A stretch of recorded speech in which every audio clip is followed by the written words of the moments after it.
Welcome to Greg Hansen's Video Notebook, brought to you by Albertsons. I'm Star Sports Editor Ryan Finley here with Greg Hansen. Greg, you spent Saturday watching, and I can quote Allen Iverson here, practice.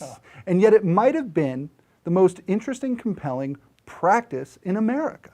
Arizona drew 10,000 people for its Red-Blue game. You got to see Arizona's heralded recruiting class, and I'm sure that your imagination and expectations start to wander after a game like that. Is this a team that can run the table in the Pac-12? 5 times they've gone 17-1. Mm-hmm.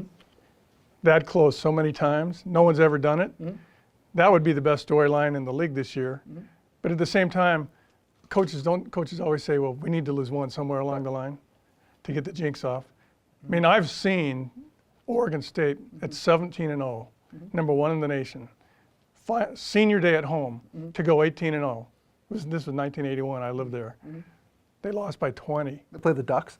They played Arizona State with Fat Lever and Byron Scott and Alton Lister. Wow. They get hammered on senior day at home, still go into the NCAA tournament, seeded number 1 overall, and lose the opener to Kansas State.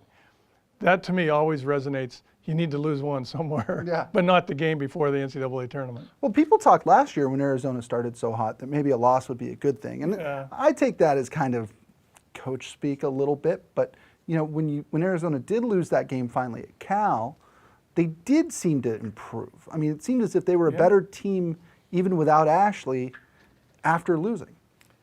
You know, in '98, they were 16-0 going to USC, UCLA, and they lose on 2 miracle shots at USC. Jeff Trepanier from the corner, right? And then they get in the tournament, don't make it. Right. 1993, Arizona goes 17-1 and loses in the first round to Santa Clara. So Stanford was 17-0 in 2004, 10 years ago. They go to Washington in that great atmosphere at Heckhead Pavilion and lose, and then get in the tournament and lose the second game. So the history kind of suggests don't go 17-1. Let's see you go 18-0. I'd like to see it. Little Greg Hansen Video Notebook fact check there. It was Adam Spanich from the corner, right? I would have said, yeah, I remember him. Big red-headed dude. Big red-headed guy. Well, that was Brian Scalabrine. That's right. All these USC guys, they just run together, I'm telling you. Greg, you had a chance to see Arizona's freshmen in action. Certainly Stanley Johnson looks like a player, but you know, what other impressions did you get watching these guys go through 90 minutes of practice? Well, I really like Kaleb Tarczewski, and it's funny. Every time I say I like Zeus, I get big blowback saying, you're nuts. He's not that good. He can't catch the ball.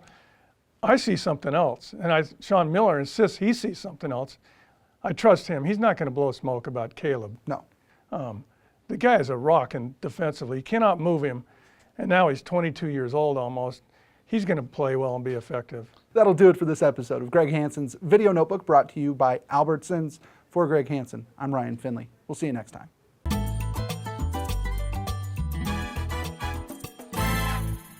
It's game time here at Albertsons, so listen up. It's our goal to help you score great deals. So pay attention to the game plan, because you could win Cardinal season tickets, the chance for your child to be a Cardinal kickoff kid, or $10,000 cash, and other prizes. Here's what you do. Look for this tag, buy $10 worth or more. Grab your prize code at checkout and enter it at scoregreatdeals.com. Now let's play football. Get in the game for your chance to win.